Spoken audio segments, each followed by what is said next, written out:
What is up, everybody, and welcome back to another episode of 5 cool mods for Fallout 4. We've been getting a ton of new releases recently. As I did say in a few other videos, I did kind of go home for this previous weekend. It seems like this was one of the biggest weekends for modding at the same time, though, so good vacation timing by me, or really by my university. But regardless, as I did say, a ton of great content has been coming out. Actually, a number of mods that have been really good have been ported over to Xbox One over this past week as well, outside of just the brand new releases. This is going to be one of those episodes in this series where I think every single mod you're going to want to download simply because of how cool and awesome it is. With that being said, if you guys do enjoy, I encourage you to consider subscribing. But again, with that, we'll just jump right into it.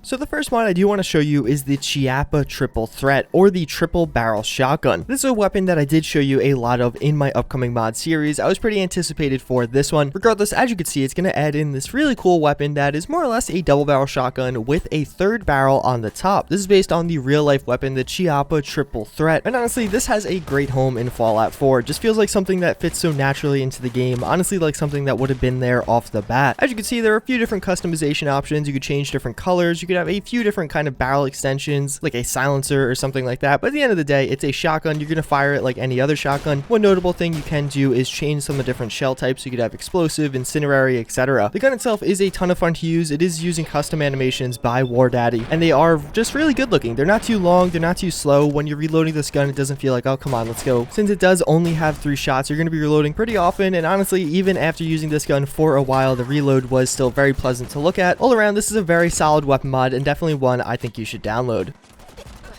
So then we do have the Survivalist Go Bags. This is actually a mod that came out quite a while ago. I just totally missed it on its original release, and frankly, it's a really high quality mod, so I wanted to show it to you anyway. As you can see, it's going to add in a few different backpacks that have a very survivalist feel to them. These are the kind of backpacks you'd be carrying around if you were traveling for long days on end, similar to how you probably are in Fallout 4. There are 3 different variants of backpacks, as well as a bunch of different colors and things like that to each of the backpacks. I personally really like this mod. I think it goes really well with a number of the armors from the Merc pack. As you can see, I'm using the actual mercenary armor here in this video, and it really just meshes well. It seems like something that thematically fits with a Fallout 4 character, because at the end of the day, you are probably traveling a ton in Fallout 4, and whenever you see yourself in third person, whether that being playing in third person or in VATS, it's really nice to see this backpack on you. I think some of the bigger ones just look really good and fit into the character very well. So a little bit of an additional note on this one, it's actually getting an update in the near future that's going to add in a ton of modded weapons into this kind of backpack system. So as you can see, we have the machete on the side right now, but in the future you'll have some different weapons that you can choose from, and honestly, I think the update is making this look even more promising, and I just figured I'd mention it because I do know what's going on.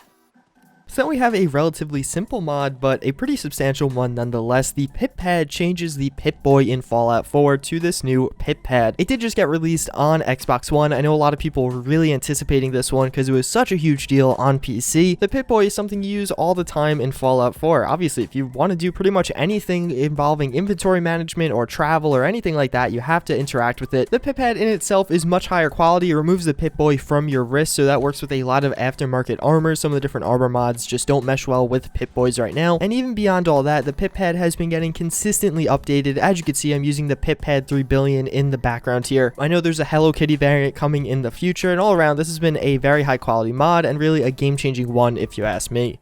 Then we do have DC Glory. This is a mod that ran a little bit under the radar. Initially, I didn't actually check it out. It seems like it's been way more popular among console users than PC users. With that being said, it's also available on PS4. Regardless, as you can see, what this is going to do is really overhaul Diamond City. It's going to remove all the trash and change a lot of the materials of the different buildings. Saying that out loud, you might be like, oh, I mean, that's kind of cool, but it doesn't sound like that big of a deal. After experiencing this in person, it makes a huge difference. Diamond City feels like a proper town. The mod author in this did say that Diamond City is meant to be the center of the Commonwealth, a commerce hub. Yeah, it looks like a fucking dump. Why do we have all this trash and just kind of shambles everywhere? It's a few hundred years after the bombs dropped. His material choices in my eyes were very good. I definitely like the changes he does make, as well as the backfield of the Diamond City that used to be kind of all dirt and mud now is actually a fully working settlement. So you can build your own little house back there if you'd like to.